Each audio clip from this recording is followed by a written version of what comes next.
Valentine's Day, everybody, and welcome to a brand new episode here of the Geek Buddies!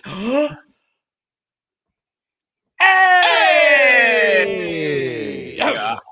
We're back at it with our main show here to wrap up the week and talk about all the things going on in the world of geekdom. We're going to have a lot of fun diving into some new trailers, diving into a couple of stories dealing with Marvel and the X-Men, and also a little Harry Potter news. And we're going to get into our review of the last 3 episodes of your friendly neighborhood Spider-Man. But first, let's introduce ourselves. I am the Outlaw John Rocha, writer, producer, and host here on the Geek Buddies. I am Michael Vogel, writer and producer of animated TV shows and movies. And this is Shannon McClung. I'm an animation writer and a television actor, where you can see me right now on the 2nd episode of The Pit. And I believe the 6th episode dropped last night. Nice. I think. And then I will be showing up again later in the season. Wow, yeah. Follow along for the adventures of Shannon McClung, helicopter pilot on The Pit. Guy in helmet. Guy in helmet, exactly. But as I said, we got so much to get into here. And for those who may be new to the show, thank you so much for taking a chance on the Geek Buddies. And what we do normally is each of us brings up a geek news item. We talk about it amongst ourselves and get into a main news item. And our main news item will be that your friendly neighborhood Spider-Man review. But I think I'm going to kick things off here on this Friday, on this rainy Friday here in Southern California. And let's get it going and talk about Marvel and some X-Men here. A lot of news has been breaking over the last few days. People talking about Jenna Ortega meeting with Marvel. People talking about your boy for Jonathan Bailey probably going to be Nova in Marvel. I even saw a report yesterday that J-Lo was in talks for something going on with Marvel. Why not? But one of the big news items coming out is like, what is going to happen with the X-Men? Mutants have appeared in cameos. We know in the Marvels, Doctor Strange, in the Multiverse of Madness, major roles in Deadpool, Wolverine, Ms. Marvel. But many believe the X-Men are coming out of the MCU for the first time fully in Avengers Secret Wars. That film is supposed to start shooting in summer of next year for a May 2027 release, followed by a standalone X-Men film currently in development that is rumored to be targeting for a late 2027 release. Speaking with press to promote the new Captain America movie, The Brave New World, Marvel producer Nate Moore told EW that, quote, now that we can build the path towards X-Men, we want to start sprinkling in these things so that it doesn't feel like you're going to drink from a fire hose when that movie comes, so that the MCU starts to lay the groundwork for what could come. So interesting comments from Nate Moore here, Michael, talking about how he wants to introduce the X-Men. And certainly we saw the Avengers slowly getting introduced before they were brought together as a team in that Joss Whedon film. So what are your thoughts on Nate Moore's comments? And haven't we already been sprinkling in mutants? Ish. I mean, look, I'm as excited about X-Men as the next person. And I know we're not talking about it today, but obviously big geek weekend with Brave New World coming out, and we'll have our spoiler review coming out soon on that. Yeah. So there's a lot to dive into there, but obviously, and I don't think this spoils anything, it's been all over everywhere, but adamantium, the celestial island being made of adamantium is definitely a big thing. But the big difference with the Avengers thing, as you talked about, and the X-Men, there's a couple big differences. And this is where the whole thing is like, who knows how this is going to roll out. An individual person getting powers, whether that be Tony Stark in the cave or Steve Rogers with the super soldier serum or Bruce Banner, you can kind of just continue to add new characters. The concept of mutants as a whole is a big thing. And we've sort of established that that Ms. Marvel has a mutation. Yes. That allows her to have her powers. And Ms. Marvel in the comics went from being inhuman to being a mutant a couple years ago. So she's now firmly a mutant in mutant territory. But then the other mutants that have been sprinkled in are either weird cameos in Multiverse of Madness in another universe, or the post-credit sequence in Ms. Marvel with Kelsey Grammer.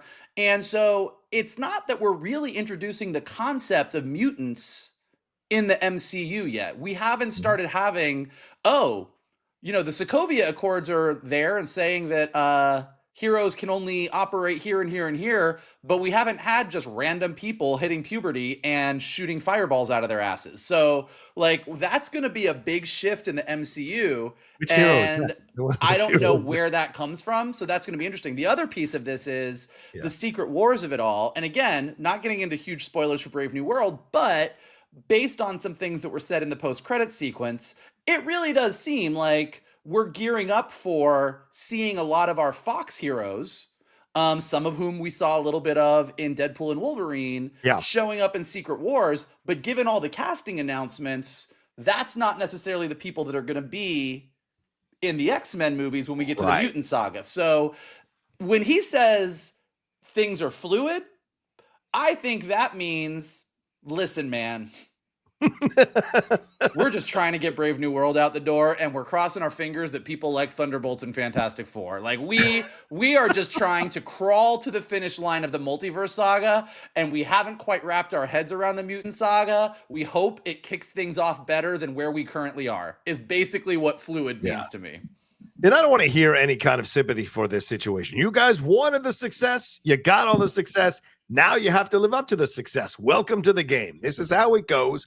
And I do think, Mike, they are hedging their bets with the fluid thing that allows them to do it however it works. And as we saw with Captain America Brave New World, which we will talk about when we announce our spoiler review. And if you look at that Vulture article, it's very clear that movie was fluid itself from the beginning and what they were changing behind the scenes and how they were putting that out. So this seems to be the way they're going. Shannon, what are your thoughts on Nate Moore's comments here? And do you think this is the right way to go in terms of the X-Men and mutants?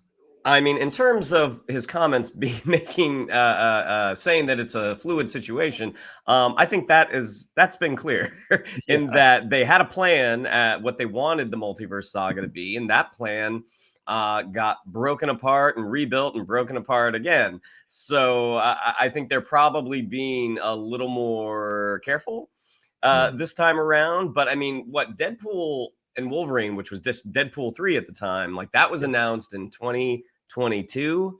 So at the time, prior to Ryan Reynolds saying, hey, we should bring Hugh Jackman back for this, I don't think the intention was ever to bring him back. like we're going to introduce this island that's made of adamantium from Eternals. That's where we're going to get the adamantium to make Logan and with Weapon X. So yeah, I mean, I think they are. It is a constantly moving target that they are trying to hit right now. In terms of whether or not this is right, I mean, if things play out the way we think they're going to play out, the Mutant Saga is going to be the soft reboot of the Marvel Cinematic Universe, and that is because the multiverse is going to be no more. That it is going to be one universe again going forward. So, you know, we saw the Fox X-Men universe at the end of the Marvels. A lot of universes are gonna die, are going to be squashed and go away, and I imagine that is going to be one of them. And so the elder Fox X-Men cast members who we may see in Secret Wars, this will probably be their swan song. But then again, Hugh Jackman was just part of a $1 billion movie, so could he come back? Maybe. I mean, we were talking. I mean, can I say anything about the end credit sequence in Brave New World, or are we just going to keep that off the table? I feel like that's a spoiler, man. I feel like we can't say anything about that. Fine. I'll say this.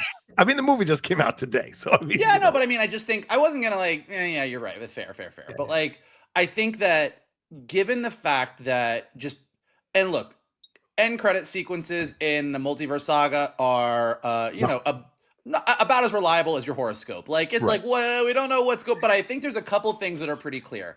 Yeah. Monica Rambeau is currently stuck in the Fox universe, it looks like. Yeah. So at the end of the Marvels, they put her there for a very specific reason. In Deadpool and Wolverine, again, it's fourth wall breaking. You can't take anything seriously, but you have the whole running joke of Deadpool is in Thor's arms and he's crying. And so you're like, okay, so Deadpool's there.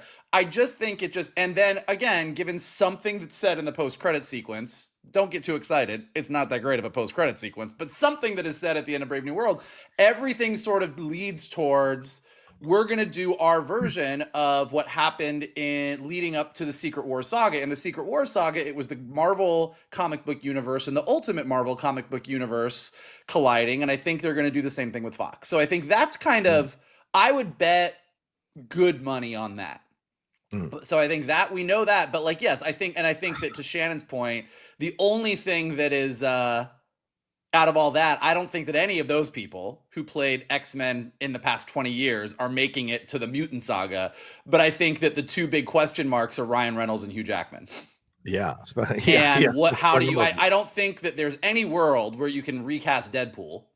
First of all, right. I think there is a world where you can recast Wolverine, but given what's happened in the comics over the past 10 years, there's also a world where Hugh Jackman plays an older Wolverine who survived the collapse of his universe, and you have Laura playing Wolverine. Like in the comics, she kind of took on the mantle of Wolverine as well. So there's a world where that could happen. So I think they're the two question marks. Other than that, we're going to get a whole new cast in the mutant saga. Yeah, I agree with that. There will be a new cast. I think that's what people want. And certainly there have been a lot of, as Jeff has been breaking on the hot mic, a lot of rumors, a lot of possibilities with Sadie Sink, possibly. Margaret Qualley, he mentioned last night. She might be in contention for Rogue. So that's a possibility as well. As I said earlier, people mentioned Jenna Ortega may be meeting with Marvel for a bigger role. Who knows if it's in the X-Men saga or not? Certainly, you can see her as a Kitty Pryde. You could possibly see her as a Rogue. Who knows? So there's a lot of things going up in the air. And of course, they mentioned a number of actors for Storm already that people are considering, and even Harris Dickinson possibly for Cyclops. So clearly, there are conversations being had. And I think Nate Moore is telling the truth. Fluid is not something you need to be excited about. Fluid is something I think to be nervous about. Because what does fluid mean? We can put no tent poles in the ground. As you guys have just eloquently said, they have been moving things around and readjusting and adapting to some negative responses to their content, negative box office returns, negative responses overall from the Marvel fans, and trying to fix it. I don't know anymore now, speaking of fluid, that they're going to destroy all these universes to keep a main timeline. I don't know that that's necessarily, even that to me, is in question if they're going to actually do that. No, because you have to deal with the PTSD of all that situation, all those people who have had their universes destroyed, now in a main timeline, trying to figure things out. Well, they won't know that. Huh? They won't know that. They won't know that their universes are dead? No. You know that for a fact, that that's actually what's in the script. I don't know that for a fact, but I don't think that this isn't the blip. Like, first of all, you can't take an infinite number of universes and put them all on Earth. You're not going to have a version of the blip where we now have, we went from however many 7 billion people on Earth to 87 billion people on Earth. Earth's not big enough. So it's not going to be that kind of thing. It's going to be we set everything right again. There's now one timeline. We're not dealing with the PTSD of all of these universes winked out of existence. We're going to just rebuild a new universe. But all these people coming over from like Fantastic Four, possibly the X-Men, all these people coming over from other universes, what's going to be the situation with that? Those are the things that I look at as fluid. I don't know how they're going to maneuver all of that. That's what I'm getting at. And any of the, as you said, if any of the Fox News people survive, because Ryan Reynolds has a hard-on for Channing Tatum staying as Gambit, and I don't know if his $1.5 billion will give him enough cachet to make that happen, as Channing has been popping up more and more defending Ryan and being in commercials. Maybe he's lobbying to stay around in this situation. So, and Channing Tatum's not going to be Gambit. God, I hope not. But you talk about fluid, and you start to wonder, how are they going to do Wolverine? I don't know where they're going to go with Wolverine. Daphne's a great idea. I love X-23.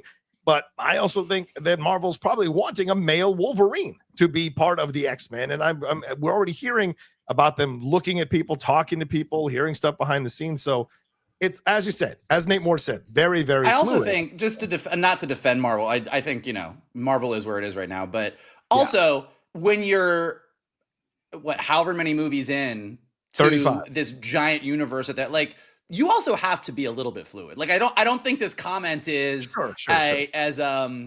Oh no, we're in trouble. Like, I think we're in trouble for a lot of reasons. I don't think saying that they're fluid, they do need to sort of roll with things. I don't know. It's very interesting. I think that what they really need, when you said big tent poles, I think they need some big ideas of this is what we're building towards. And I think the multiverse sort of collapsed on itself and their big idea sort of got pulled out from under them. So I really hope, we were saying this last night, in just like when you read comic books, when you grow up reading comic books and you read like a really great run of X-Men, and then you read a really shitty run of X-Men, but you stick with it because you like the X-Men, and then eventually they get Bendis or Hickman or somebody to come back in. Like, I feel like that's a little bit where we are. And like, in the big scheme of things, I hope that 4 years from now, we're sitting here doing Geek Buddies and we're like, God, Infinity Saga was a great saga. Multiverse Saga, it was rough, but we made it through. But man, the Mutant Saga, they're really kicking ass right now. Like, that's where I hope we get to. But aren't you, I mean, like, Shannon, do we have confidence in this? I mean, this feels a little bit like Star Wars. I mean, we're starting to look at the situation where it's like, well, do we really believe they're going to get it right at this point, considering what we've seen? And both of you, if I can reveal that, not necessarily the biggest fans of Captain America that just came out, and that's on Feige and everything he did there. So do we trust the brain trust over the last couple of years, 3 years, 2-3 years? Do we trust them to get it right with the Mutant Saga, considering how they fumbled the Multiverse Saga in a lot of people's minds? The amount of things that went wrong in phases 4, 5, and hopefully not 6, we'll see. Those are things that you just couldn't predict. You couldn't predict that the lead of one of your biggest and first black-led superhero movie, you couldn't predict that he was going to tragically pass. Like, you couldn't predict what happened with COVID, how that not only altered release schedules, that altered filming schedules. You couldn't predict that we were talking about this last night, like they got really lucky in phases 2 and 3 with this reshooting process, that they were able to add some things, able to tweak some things, and going forward, it seemed like there started to be an over-reliance on that process to fix a movie that maybe wasn't ready to shoot to begin with. Yeah. So the hope is going forward, seeing the mistakes that they have made, and again, crossing your fingers that there's not another global pandemic, but knowing the mistakes that they made, that over-reliance on post-production, that they're not going to do that again, that they're going to have their ducks in order. And again, multiverses, like in comics, multiverses get unwieldy at times. And maybe streamlining things and have it, all right, we've got one universe, we've got one cast of characters that we're going to focus on. That might be the way to go. And I think the Russos coming in is a very big part of that. Like, Kevin's like, look, this is a lot. I need sounding boards. I need people I trust who've been to the mountaintop. Help me figure this out and put it all together. And the rumors are that they are tacitly in charge of the X-Men and rolling out the X-Men. So, Michael, you wanted to say one more thing? Yeah, they have. I mean, I was talking to another friend of ours last night. The multiverse is unwieldy, but mutants in a very different way are equally as unwieldy. Yes. In the comic books, we all love it. Like, don't get me wrong, we love X-Men. But when X-Men come into the mix, they tend to take over everything because the idea is so rich and the mutants are so cool. And one of the things that's going to be really cool potentially about the mutant saga is in the Fox universe, it's always just there's mutants and there's humans. That's what the Fox universe had. You had, okay, so our superheroes are mutants, our bad guys are mutants. If you have superpowers, you're a mutant. The mutants are about to step into a world with Avengers and Thunderbolts and the Fantastic Four and Spider-Man and people who are enhanced individuals and Celestial Island and the Sokovia Accords and Shang-Chi and all of these other characters. And so all of a sudden, we are going to have, I'm assuming, Charles Xavier in his mansion training mutants. We're going to have mutants popping up all over the world, but we also want to have Shang-Chi too. And we want to see what's happening with Spider-Man. And we're going to want to continue with the Fantastic Four. And how do you juggle all of that and build to what we hope is, I'm assuming, is going to be Avengers versus X-Men or some version of that. Right. And there's a really rich story there. I mean, like I was in a world that has the Sokovia Accords that already freaked out about superpowered individuals and what they're allowed to do. And how the government should come in and say you can only do this much. Like, when kids are popping up in every city across the world with Hulk level superpowers, like the country freaking out, like there's a cool story there, but it's a lot to juggle. So I do worry that as excited as we are about who's Rogue, who's Storm, who's Cyclops, who's Jean Grey, they might take over everything, and Marvel's going to collapse under the weight of too many characters and too many big ideas. Yeah, suck all the energy out of the room. A lot of teams coming together in this new Phase 6, right? And as we no spoilers about Brave New World, but yeah, that's an element of that as well. So it's all of this adding on to it. So it'll be interesting to see as we go. Is it a spoiler to say it's boring? Can we say boring? I don't agree with you. It's not a spoiler, but it's your opinion. All right, let's move on to Michael. You've got our next topic, and it's not about Brave New World. So what have you got here? Well, it's a Brave New World for Hogwarts School of Witchcraft and Wizardry on HBO Max.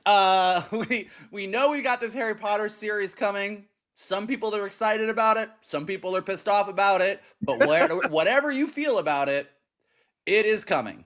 A faithful adaptation of all 7 of J.K. Rowling's Harry Potter books, with season-long arcs, getting into great detail and diving into parts of the story and characters that we didn't have time for in the very successful film franchise. And we've had a lot of casting rumors. We have a lot of casting news. The big one this week, which is not confirmed, but boy, people really grasped onto it, is the rumor that John Lithgow is going to be playing Dumbledore. Now, this is a really interesting choice for a lot of reasons. On the one hand, Jonathan Lithgow is a great actor. Bringing him in to play a role is that is a big, big actor who is going to nail a role like this. On the other hand, the Harry Potter film franchise kind of very famously made a rule that they were only going to cast UK actors in the roles so that they kept that UK feel. And so having somebody who is not a native to the UK coming in to play a role on the scale of Dumbledore definitely is a sign of a changing shift in the vibe of what they're going to do here. On the other hand, as John Rocha pointed out to me when I said that, John Lithgow played Winston Churchill. Yes. And if you played Winston Churchill, you kind of got your European bona fides. So it's an interesting choice. It's an exciting choice. It's a really, really big name for Harry Potter. Yeah. Gentlemen, let's start with Johnny. I know he's a big fan of Churchill. What do you think of this casting choice? Don't make me pull out my Churchill books. Yeah, I do. I did love him as Churchill in The Crown, and quite a few people last night. We mentioned this on the hot mic. Quite a few English viewers of the hot mic responded in the comment section this morning, saying they see Lithgow as an honorary Brit because he trained to be an actor in London. So they have this kind of connection with him. And so it would be like kind of Brit adjacent, I guess, to take the role. I understand that people want, British, Irish, Scottish people to play these roles. Certainly that's understandable. But I think someone like Lithgow gets a pass, kind of like Tilda Swinton, right? Tilda's can be any gender she wants to be, from any country she wants. She's got this kind of fluidity, shall we say, to borrow Nate Brown's. Who's playing that tree? It's Tilda Swinton. Yeah, I get it. Feels right. But I like it because I like John Lithgow. I like it more than Mark Strong. I like it more than Mark Rylance. And sadly, of course, Mark Rylance pulled himself out of contention because his wife passed away recently. So he's in mourning and didn't want to take on the role. So John Lithgow stepping in, I think, makes all the sense in the world. The fact that they're in final talks is what the rumors are. That tells me this was a very fast process as soon as his name came up, and he clearly expressed a lot of interest in doing it. So I like it. He's got the right kind of empathy. He can play the strength. He can play a little bit of the clumsy guy at times when he needs to. And there could be an element of exploring his sexuality as well with John Lithgow. So I like that idea with him, and he's played it all across the spectrum throughout his career. So I like the idea. Shannon? My joke response was he trained in London. You trained our guy to come over and take one of your best roles. We're bleeding the English beast from the inside. We got an American in there. Now, my actual response is John Lithgow is a phenomenal performer. Yeah. The thing that does, when I think about his performance as compared to, or his potential performance as compared to Michael Gambon or Richard Harris, it seems like he'll kind of be able to straddle that line between the two of them, because Richard Harris was notably he was 70 when I think they started shooting it. Yeah, but he lived a hard life of of drinking. So he had sort of that much slower pace, whereas Gambon had more kind of a magical feel. and I know what Vogel is already thinking. Can you put your name in the goblet of fire? I just like the greatest, maybe the greatest line in all 8 movies, because you're like, oh shit. Now Goblet of Fire has some overacting for sure. Go yes. Slight digression. There is a video. Any of our viewers will be able to find it, but it's like they have dubbed over the scene of Gambon grabbing Daniel Radcliffe, and they're adding in bleeps like, Harry, you mother, did you put your name in that?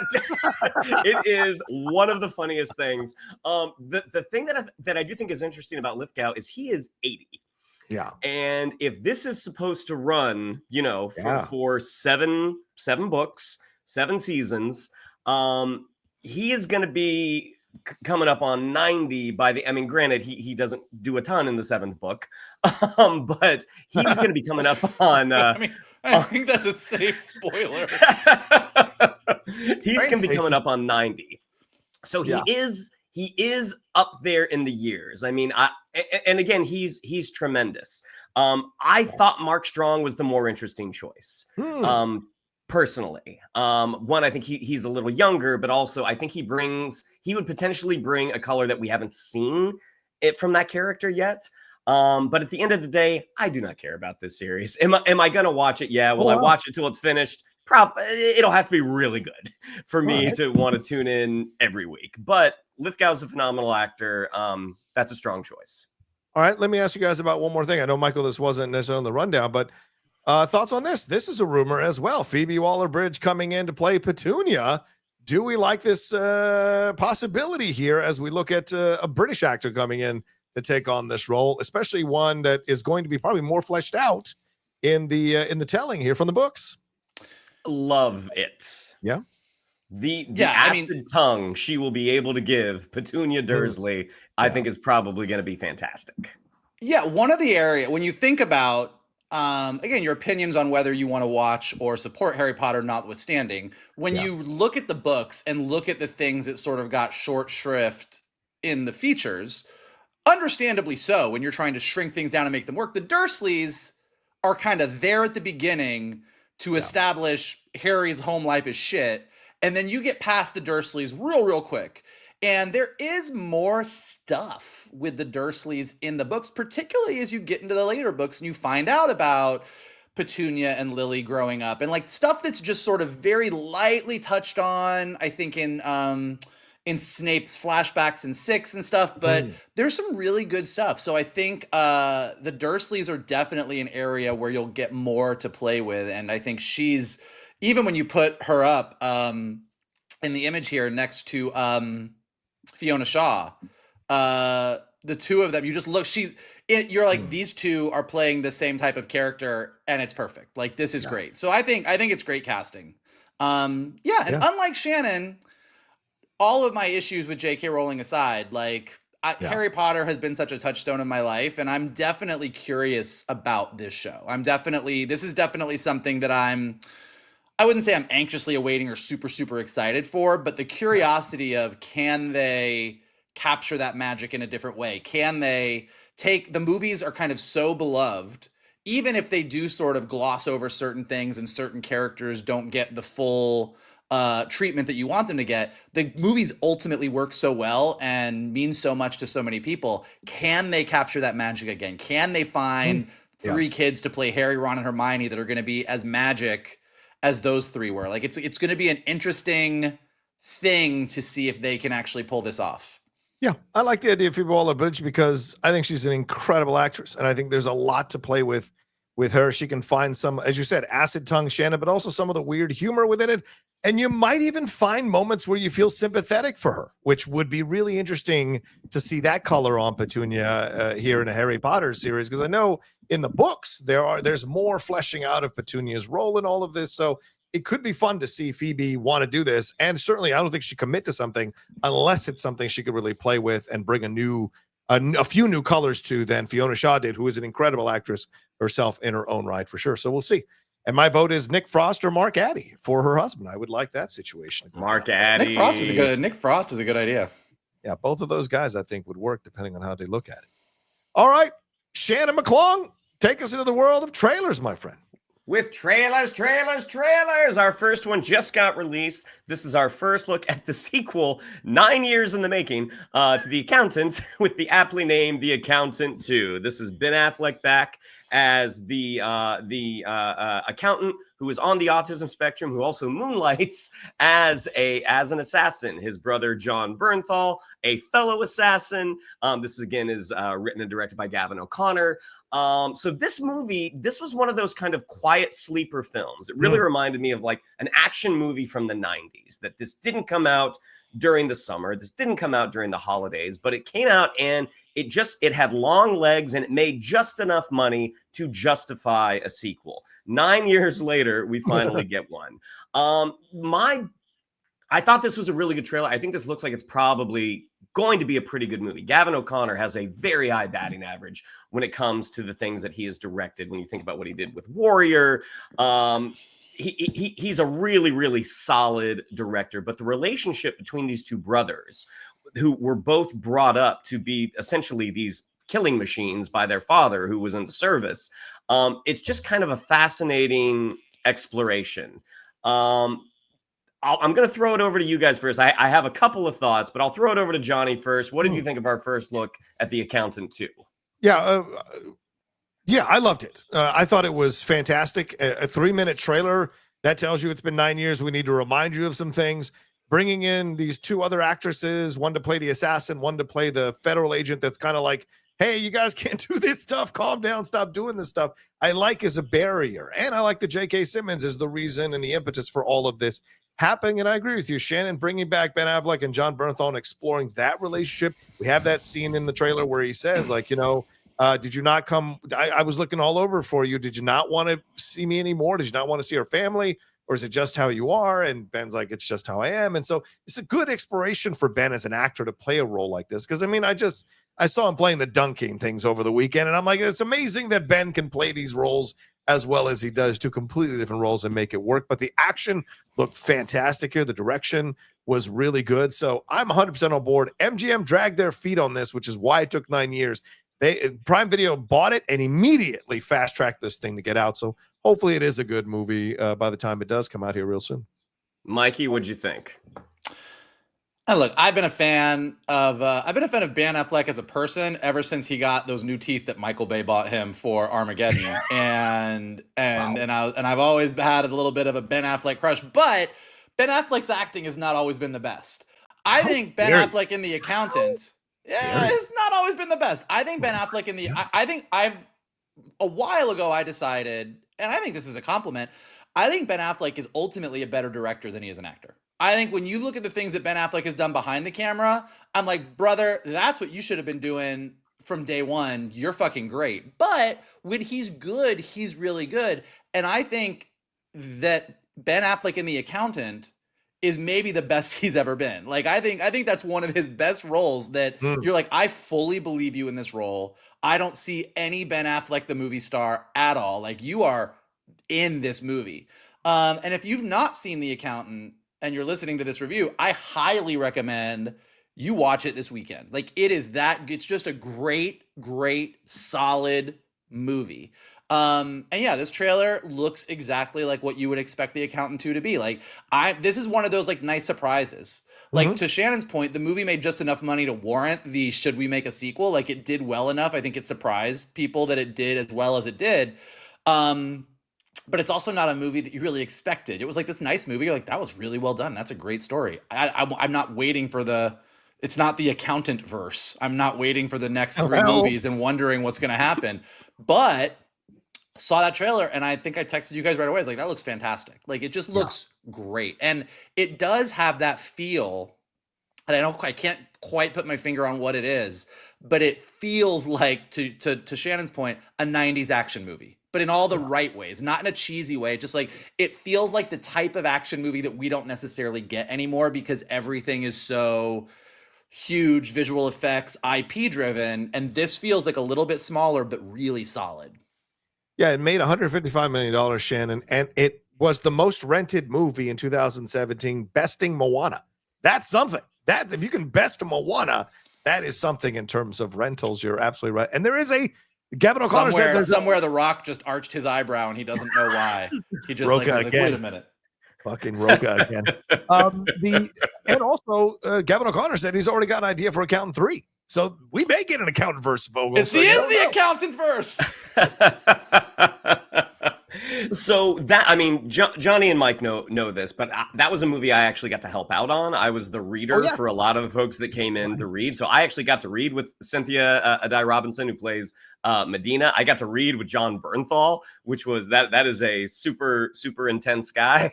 The biggest, I don't want to say flaw, but I think the thing that holds The Accountant back from being a great movie versus a really good movie is Ben Affleck.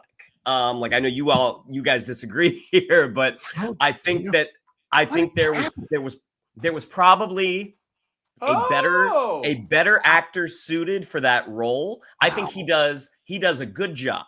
I think there's probably actors out there that could have done a great job.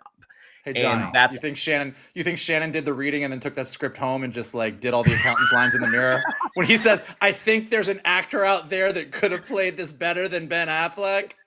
He grew his beard out and was like, I can do better than Ben Affleck. What is this nonsense? Yeah, I think that's very I'm not saying their name rhymes with McClung. But yes, I did get to read a lot of Ben Affleck's lines during those auditions. I read a lot of them. He's like, I wouldn't have done it like that. Oh, no. There are specific scenes that I'm kind of like, that's the way you chose to do it, huh, Benjamin? Anyways, The Accountant 2 comes out April 25th. So from a trailer that I think we all sort of... Hold on a second. I can't let... You know what, Shannon? I'll tell you something. You're suspect. You're suspect with your opinions. You're suspect with your opinions on Ben Affleck. I'll tell you right now. Go ahead. The Accountant 2 comes out April 25th from a trailer that we all sort of universally agree looks really, really good to a trailer that it's a good trailer for a movie that we've already seen. After the Super Bowl, we got our second look at How to Train Your Dragon. So if you have seen the excellent animated film that this is based off of, watching this trailer, you have literally seen the movie, because essentially almost every shot in both trailers was in the animated movie. Now, for the audience, if what you want is to see this animated film literally translated to live action, you are probably going to be very, very happy, because just from the costumes, everything looks like you took off the animated filter and here was the live action movie underneath. For me, if you're gonna make a live action adaptation, I kind of want something, put a spin on it. Let's see something a little different. But I'll throw it over to you, gentlemen. I'm gonna throw it over to Mikey first, because I imagine I know how he feels. What'd you think of our second look at How to Train Your Dragon? You know, I know you think you know what I'm gonna say, but I was talking with a couple buddies of mine who worked over at DreamWorks and worked on Dragons, and we were like texting about it. And look, here, you're not wrong, but like when we say put a spin on something, what does that mean? Like, we've seen 3 different iterations of Spider-Man, and we're like, oh, where was Uncle Ben? Where was this moment? Where was that moment? And How to Train Your Dragon is so iconic that I question in general the need for a live-action remake of a perfect animated film. But that clearly is the world we live in.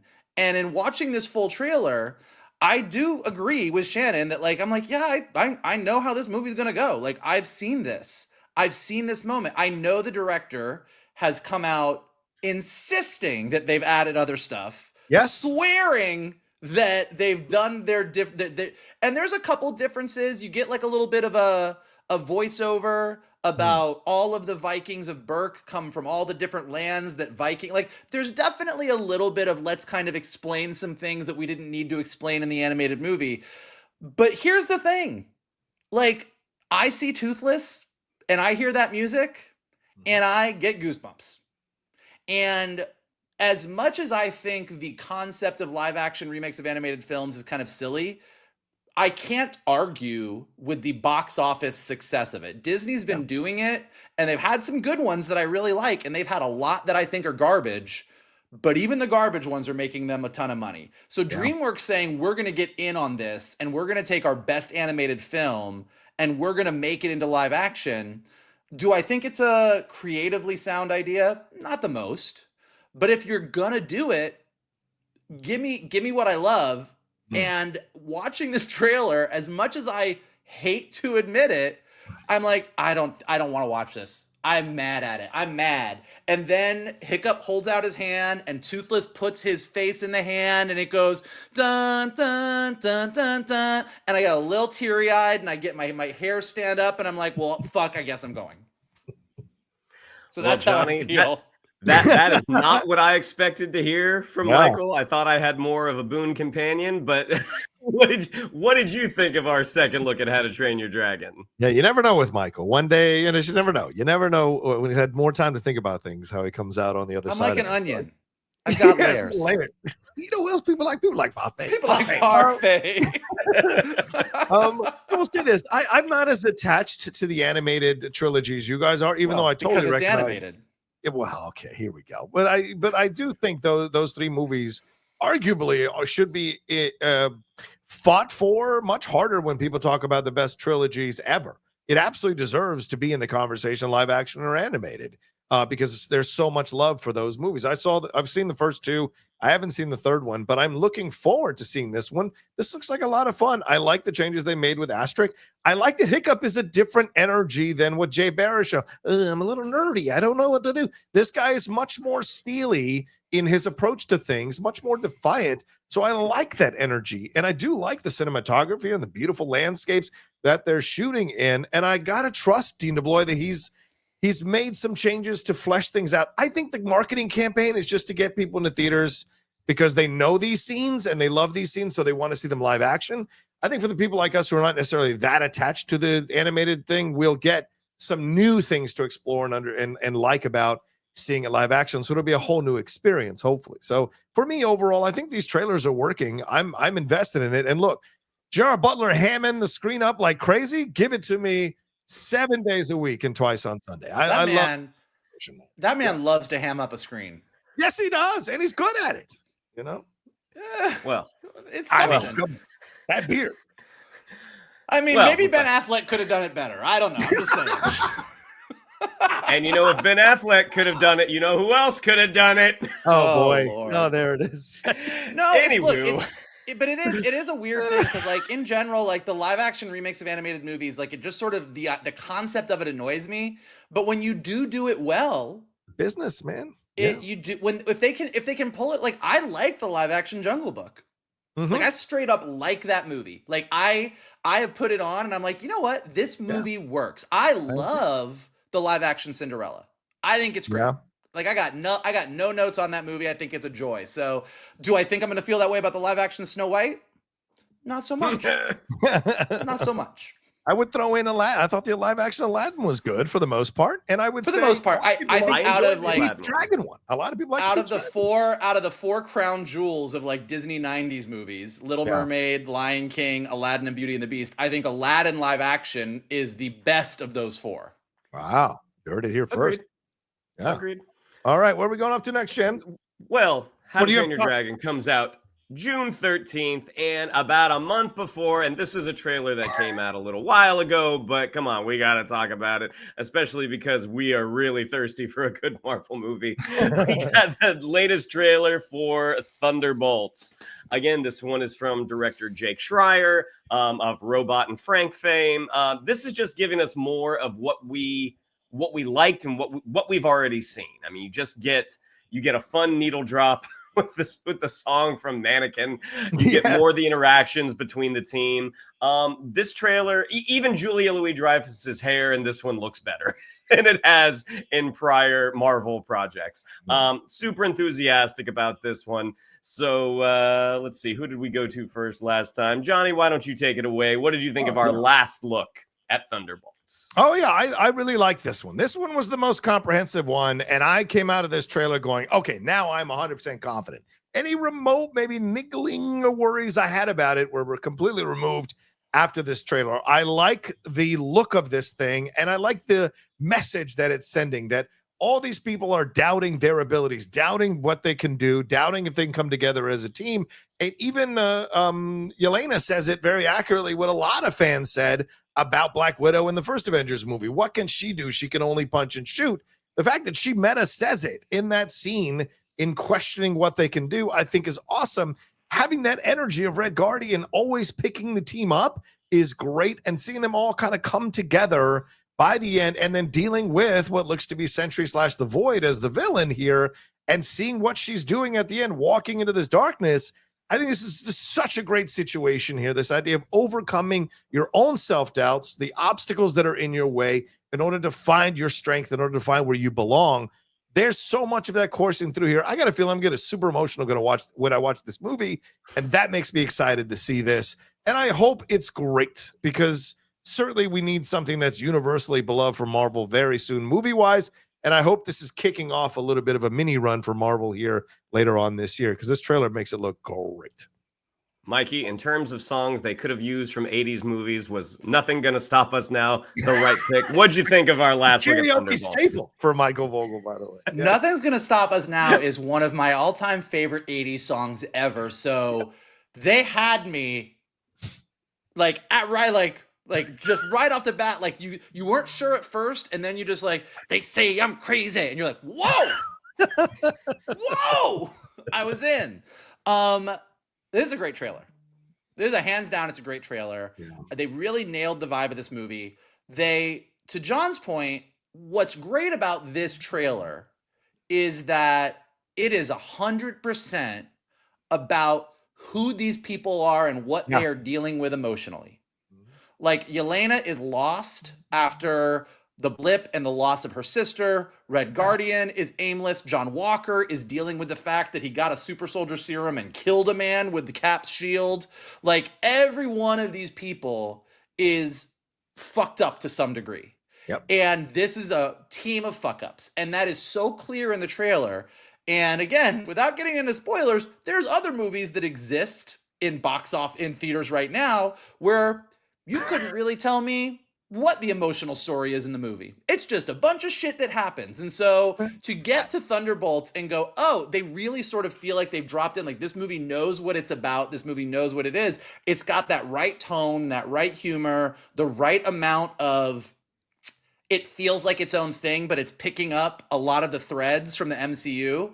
And that is something that even when we get into our Brave New World review, like, I do enjoy that it does feel like we've gotten back on track a little bit of like picking up threads and feeling like we're in the MCU and not just off in random places.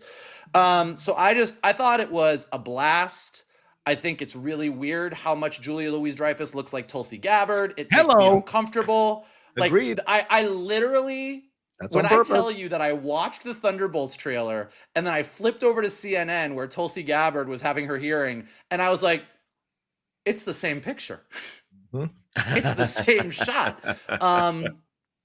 Yeah, and I mean, even just, although I have some questions about the logic of it, Julia Louis-Dreyfus standing up at the beginning and saying the Avengers aren't coming. There's no Avengers. There's no one, it just this trailer was a great example of, like, this movie knows what it is, it knows what it's about, and it knows how to deliver the right vibe. And if this is any indication of what the movie is, I couldn't be more excited. I just feel real bad for Taskmaster, who's clearly dying in the first 10 minutes of this movie. Clearly dying. Like Taskmaster is in one scene, and like the trailer makes no bones. Like, the rest of this trailer, you see everybody else working together, and you're like, where the fuck did Taskmaster go?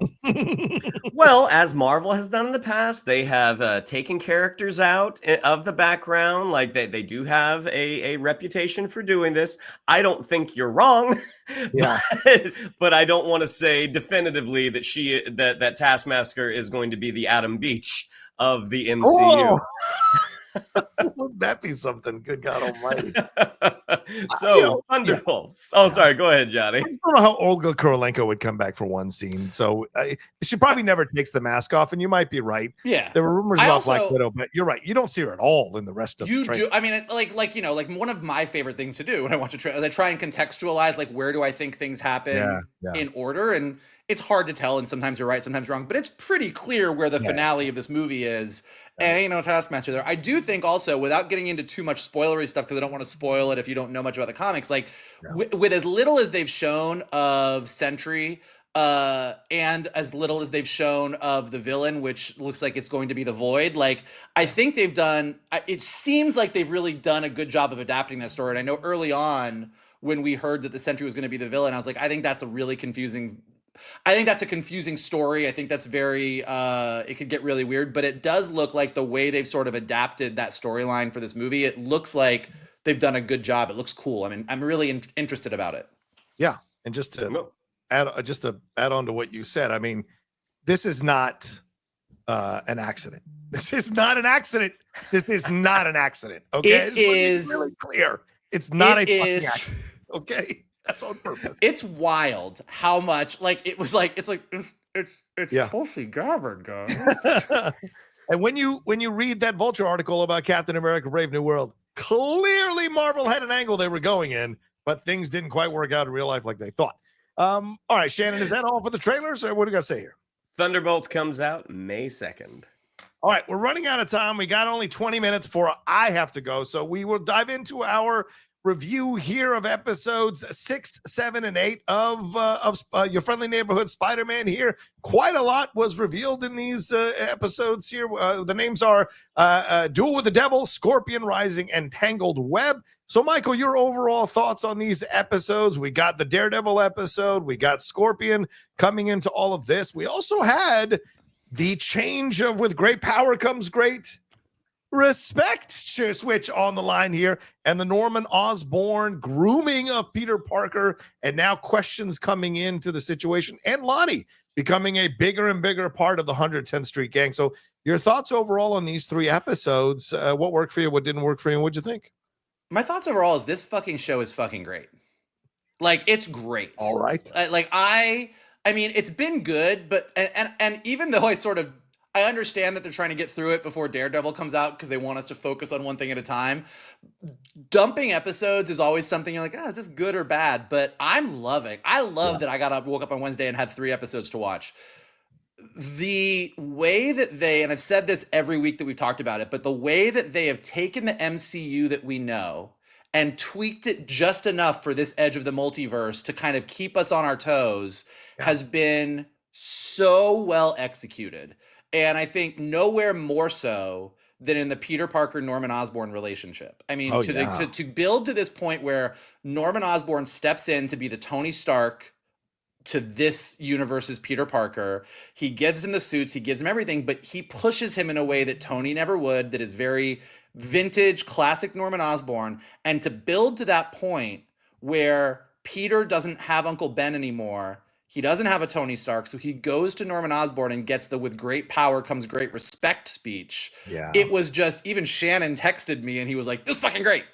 I also love, and it's something I was thinking about a lot with Brave New World and some other stuff, the way they're using the Sokovia Accords and Thunderbolt Ross and kind of keeping us abreast of kind of where we are in the MCU timeline, but really, like, they arrest Otto Octavius because he's breaking the Sokovia Accords. Like, it's keeping the Marvel stuff alive while telling us just a great Peter Parker story.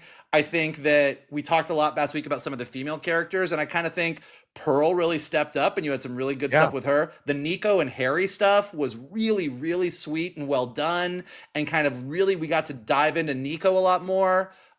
Just from top to bottom, it's like everything I just said is I love, and I didn't even get to, Iron Man showed up and we had an awesome fight with fucking Daredevil. Like, all of the Marvel Easter eggy stuff that usually is the stuff that's like the top, it's like, that's all great that it's there, but the core emotional story for Peter and the way they've sort of taken the elements we know of the relationships, but also added new stuff in and new flavors. Like, this is exactly, to Shannon's point about How to Train Your Dragon, this is how you do something, but give it a twist.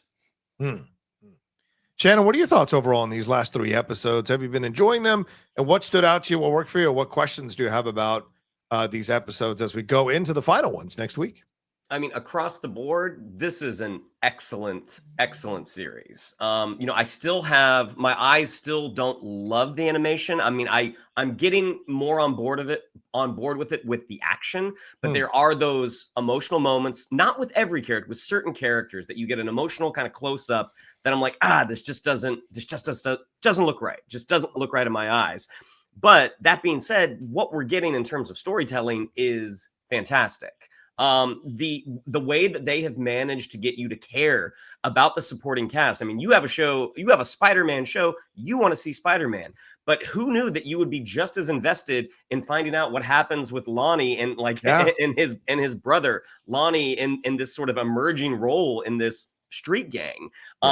Watching the relationship, this sort of burgeoning maybe romance between Harry and Nico. I mean, it is all just so well done, and something that Agents of S.H.I.E.L.D. did way back when, and I know that show has a lot of fans out there, but there was something that they did early on is like, let's try to get someone from the movies in. And what ended up happening is it felt kind of jammed in there. It felt a little obligatory. Whereas the cameos, the big MCU cameos that we get in this don't feel obligatory, at least not to me. They feel very organic. The reason Daredevil shows up at Oscorp and delivers some mysterious but very vital information to Peter is like, Norman Osborn is hiding something. The fact that Iron Man shows up, the fact that Thunderbolt Ross shows up, it all feels right. I mean, and again, not going into spoilers for Brave New World, but there were moments in Brave New World that I couldn't verbalize it better than just saying this doesn't feel right. Whereas almost everything in your friendly neighborhood Spider-Man just feels right. And watching how the Daredevil Spidey fight scene, that's very reminiscent of the Cap Spidey fight scene from Civil War. And even though Spider-Man, if he didn't pull his punches, if he knew how to fight better, could he probably take Daredevil? Yeah. But the fact that Daredevil is this seasoned crime fighter and knows how to take on someone who is his physical superior, just the same way with Cap, it was just really, really nice to see. I mean, Spidey saying, boy, you fight good. And Daredevil saying, you don't. Like, that's awesome. The trauma that Peter is going to have as a result of this beatdown that he gets from Scorpion. Like, we forget this is a child. And having an adult wail on you, trying to kill you the way that Matt Gargan was trying to, that is going to stick with him. And it definitely makes part of the opening credits make a little more sense when you see that kind of foreboding face of Matt Gargan with the two different colored eyes. This is just Jeff Trammell and his staff have done an incredible job here. I mean, that Scorpion fight was brutal. Yeah. He got stabbed. That was a brutal fight. Yeah. I'm with you guys. And, I know you guys love to give me shit about animation, but if you've got my attention and I'm watching 3 episodes back to back with no break because I'm excited to see what's next. And I love the world more so than the superhero stuff. For me, it's always the character work that they're doing. That's what connects me to a show. And as you alluded to, Michael and Shannon as well, the character work they're doing with all of these characters, with Nico and Harry, right? Like seeing their burgeoning relationship. The drag race scene was really interesting. Him being nervous about going up to her to foster home and talking to her, and him even saying, like, you judged me already, you don't really know me, which is something that Nico has probably fought against her in her life as well. And then you bring in Lonnie and what's going on with him and his brother having that confrontation on the stairs and him saying, what do you think our parents are going to do when you don't show up at graduation and they're there to take pictures with you? And then seeing how he's growing in that 110th Street gang, where like they were making fun of him for saying I love you to his mom. Then when Pearl shows up, they want to make fun of him. He gives them a look and they all shut up and move out of the room. So he's growing in power and influence where he is gonna threaten Big Don's control of that gang very soon, and you can see it coming. And the Pearl stuff is really nice. Her and Peter having those sweet moments, but her being like, I'm going to go to this gang hideout and I'm going to confront you. I want to find out what's going on. So you see that all of these characters have agency in their own ways. And even May in that scene when she's like, Peter, if you're going to stay out all night, you got to tell me what you're doing. You got to show me what's going on. We're a partnership here. So all of these characters are invested. And then you get to the Norman Osborn stuff. And that's really creepy. And that's chilling. The fact that he got so distracted trying to find Doc Ock that he let Peter get beat up to a pulp and then stabbed by Scorpion is just horrific. And Shannon, you're right. I was thinking the whole time, this is a teenager. He is kicking the shit out of a teenager. This is horrific. And that made me go, this is awesome. This is awesome that they're willing to go there with a show like this. And you're right, Mike, there is going to be repercussions for him after this fight. How does this affect him? How does this alter him? And then Norman coming in with a gaslighting going like, well, if you can't step up to the plate, maybe you shouldn't be a hero.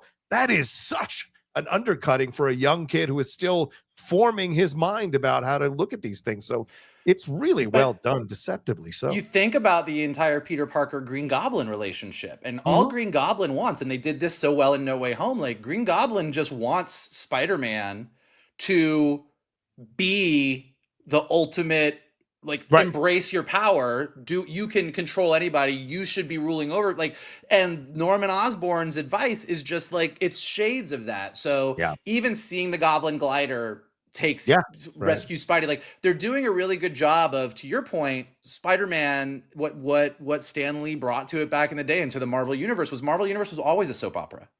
And so it is soap opera. It's Pearl going to see Lonnie and then being there when Scorpion attacks, and then Spidey needing to like rescue his friends, but then getting stabbed because Norman ignored him, but Norman then pushes him the same way he pushes Harry. And it's like Peter Parker's life is built for tragedy.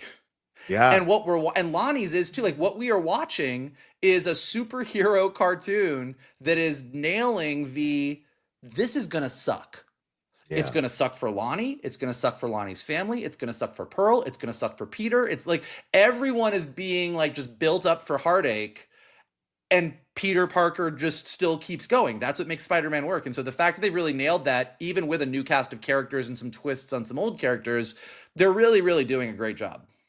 Yeah. Yeah. I mean, you talk about the Iron Man stuff. Loved him coming in here right at the end, but also Thunderbolt Ross taking now a much more prominent position in this show with the interactions with Norman. And then at the end, they're confronting and arresting Doc Ock, who, sporting that mullet from back in the day, seeing him now a little more of the buzz cut. Like even the jokes about Doc Ock playing whatever he's playing on the computer and not having eaten, they're humanizing even the villains in this interesting, fun way that doesn't undercut their menace. And I love that. It's not and getting to see Doc Ock's tentacles go on the attack was definitely like kept the I mean, his whole like sequence of him dancing around collecting his money while his tentacles like take out an entire squadron of cops. Like you're like, all right, this is great. Like, so they're having a lot of fun with it. They're because it is animated and they're really kind of leaning into that kind of fun Ditko-esque universe. But you're right, the humor that they have, the fun that they're having with it never undercuts the drama and the sort of foreboding that is sort of needed for a classic Spider-Man story. Yeah. Shannon, anything more on this that you want to add and make sure we hit on these last 3 episodes? I mean, talking about how the Scorpion suit is now kind of fused to Matt Gargan, and you see the different levels of criminal that Peter has to deal with. That most of these criminals, it's a lot of bank robbers. It's a lot of thieves. Like, I want to get in, I want to get this money, I want to get out of there. Matt Gargan, the way he's being portrayed in this version, he's a psychopath. Yeah. Like he legit, all I want to do is hurt you. Like that is the only thing on my to-do list. So watching how that thing gets fused to his body, we see that he kills someone I think it's in the 1/10 and it happens off screen because this is an animated, it's an animated show not made exclusively for adults. It's just handled really, really well. And again, I could not have predicted prior to this show coming out that we were going to care as much about the new characters that were introduced as we do right now. I mean, like, again, the Harry Nico relationship, the way that it just sort of organically flowed was just awesome. And we get that little bit during that drag race scene. We get that little hint at Nico's sort of supernatural abilities and where that could go in this different universe. And who is that shows up there with the mask on to take the money from the 110 and has the Russian accent? It's Chameleon.